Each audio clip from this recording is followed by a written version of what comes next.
ભરૂચના Reva social and sports charitable trust Ankleshwar દ્વારા વિવિધ સંસ્થાઓના સહયોગથી રન ફોર નર્મદા મૈયા અને લોકોમાં સ્વાસ્થ્ય જાગૃતિ અને પર્યાવરણ પ્રત્યેનો પ્રેમ વધે એવા ઉદ્દેશ્ય સાથે રવિવારના રોજ રેવા મેરેથોન 3નું આયોજન કરવામાં આવ્યું હતું। આ પ્રસંગે રાજ્યકક્ષાના મંત્રી ઈશ્વરસિંહ પટેલ, ભરૂચના પૂર્વ ધારાસભ્ય રમેશ મિસ્ત્રી, પૂર્વ ધારાસભ્ય દુષ્યંત પટેલ, ભરૂચ જિલ્લા ભાજપ પ્રમુખ પ્રકાશ મોદી, અંકલેશ્વર નગર સેવા સદનના પ્રમુખ લલિતા રાજ પુરોહિત, આયોજક મોહમ્મદ જારડીવાલા, નરેશ પૂજારા સહિતના આગેવાનો ઉપસ્થિત રહ્યા હતા।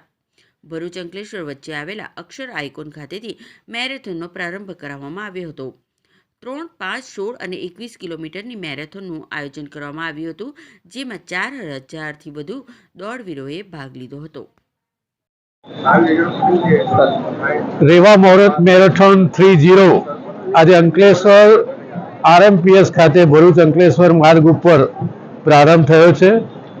હજારો યુથ અને બહેનોએ આમાં ભાગ લીધો છે।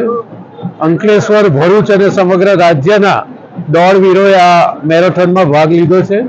પ્રધાનમંત્રી નરેન્દ્રભાઈ મોદી જે ખેલો ઇન્ડિયા રમશે ગુજરાત જીતશે ગુજરાત અંતર્ગત ફિટ ઇન્ડિયાના અભિયાનને મજબૂત કરવા માટે એન્વાયરમેન્ટ અને વિવિધ પ્રકારના થીમ સાથે આમ યુથને અને જનતાને સંદેશ આપવા માટે આ રેવા મેરેથોન દોડ ભરૂચ અંકલેશ્વરમાં પોતાનું આગવું સ્થાન ધરાવે છે। ભરૂચ જિલ્લાનું ગૌરવ છે।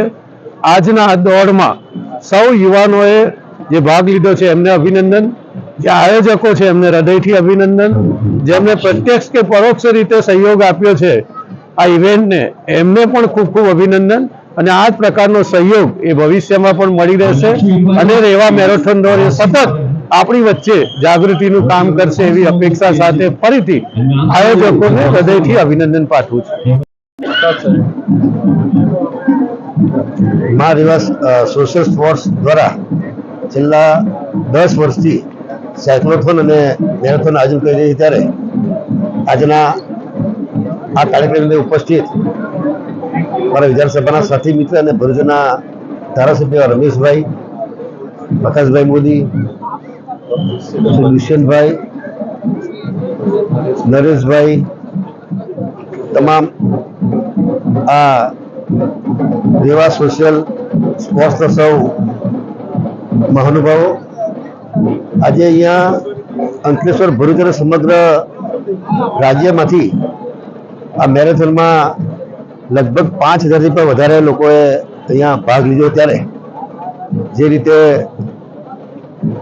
એક પગલું સ્વાસ્થ્ય માટે, એક પગલું ધરતી માતા માટે જોઈએ છે કે આપણા યશસ્વી વડાપ્રધાન શ્રી મોદી સાહેબનું જે સપનું છે ફિટ ઇન્ડિયા, સ્વસ્થ ભારત, એને સાકાર કરવા માટે આજે રેવા સોશિયલ દ્વારા જે આયોજન થયું ત્યારે એમને પણ ખૂબ ખૂબ અભિનંદન પાઠવું છું। અને તમામ દોડવીરોને આમાં આજે જ્યારે ભાગ લીધો ત્યારે એ તમામને પણ હું ખૂબ ખૂબ અભિનંદન પાઠવું છું।